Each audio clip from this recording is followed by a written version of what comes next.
My name is Jane Paul, and I am currently serving as the president of the Kentucky Association of Gifted Education.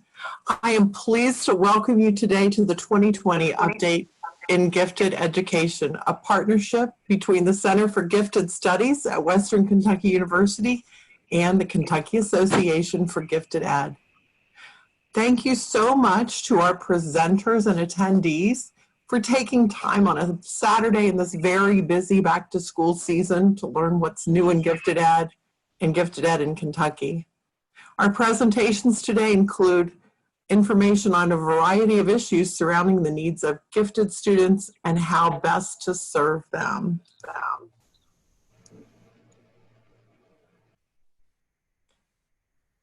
I'm not sure my slideshow's in present mode. Oh, there we go.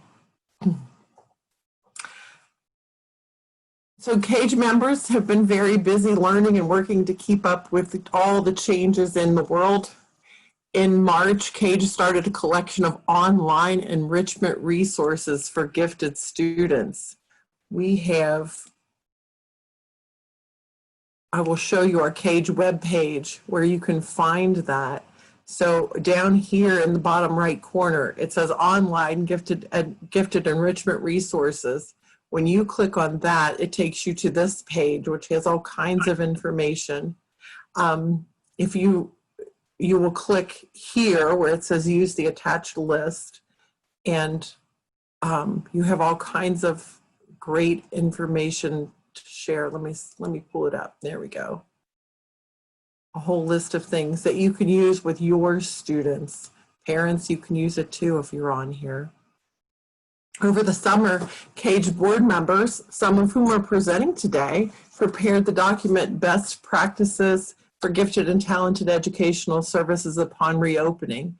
That document is located here on this page as well. It will be addressed today during the panel discussion this morning. Earlier this year, KAGE published a statement condemning racism and committing to do everything within its power to end racism and the injustices associated with racism.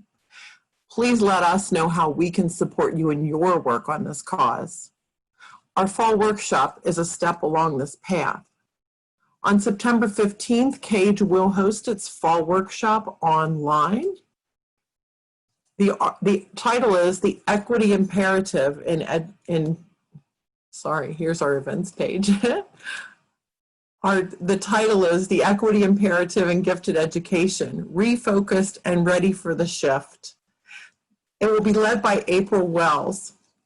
She's the gifted coordinator in Illinois School District U46, where she facilitated the redesign of the district's gifted program in 2012 and 2013.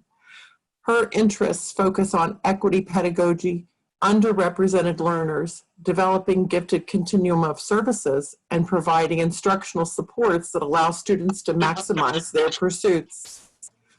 Participants will be guided through practices that move us from conversations to courageous actions aimed at meeting the needs of gifted learners from underserved populations.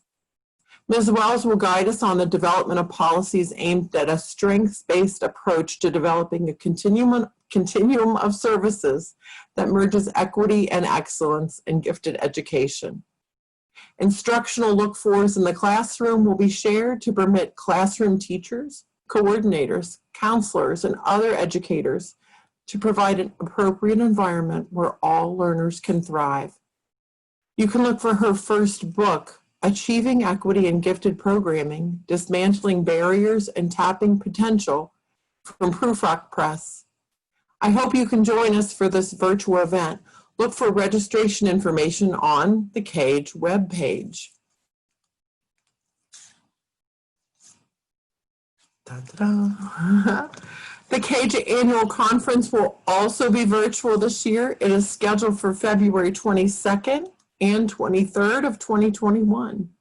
We're planning with the goal of making this as rewarding an experience as our face-to-face conferences have been. Please watch the KAGE webpage and listserv for information about registration for the annual conference. I also have a few housekeeping items for you. ELA and attendance certificates will be sent to you electronically, whichever one you selected on your registration. They'll be sent on Monday. And also a workshop evaluation will be sent to you electronically. Please complete it and send it back. We'd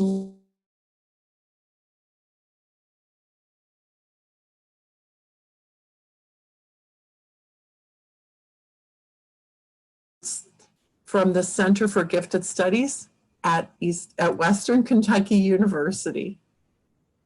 Enjoy your day.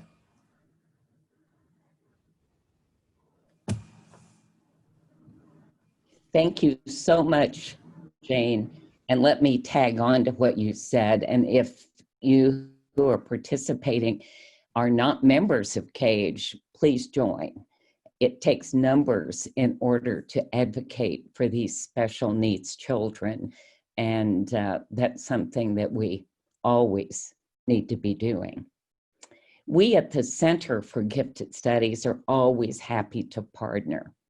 We're especially happy to partner with the Kentucky Association for Gifted Education today to offer the update on gifted ed, something that we've done for several years, and I meant to look up how many, and I didn't ever pause long enough to do that. But it's something that we've offered, but we've never offered it virtually before. That's something that's new to us. And I would have to say that I've learned a lot since March about virtual offerings, and I bet each of you has learned a lot about that too.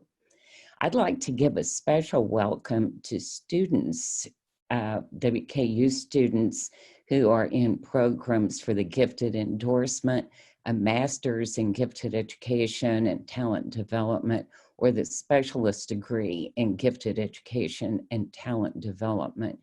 We are happy to be able to offer the array of graduate programming options in gifted education, and hope that you'll help us spread the word that such offerings are available at WKU. Please note that lunch is 11:30 to noon, which is a change from one of the earlier agenda that you might have seen. And of course, we're operating on Central Daylight Time, kind of moving toward the time that daylight time expires and we move back, which I dread, but we certainly will do that as well. It is wonderful to have so many of you signed up for today. That interest is something that is incredibly important in every school across Kentucky and actually across the country and across the world. So signing up and learning what's new, what's current in gifted education is always very important. Jane, I appreciated your remarks. I love the fact that you highlighted what KAGE has been doing even during these days of the pandemic. It's so important for us to have it be an ongoing effort as we advocate and plan for implementing services for our gifted children. And I think all of you know that during the pandemic, as we have some NTI classes and we have hybrid classes and we have in-person classes, that there are a lot of questions that have come up that we've never really had to face before. It's a new time. I hope it's a once in a lifetime time, but we'll have to see how that works out. But today has been planned to not necessarily answer those questions, but to provide some guidance in how we approach those situations, both with identifying and providing services for our gifted children.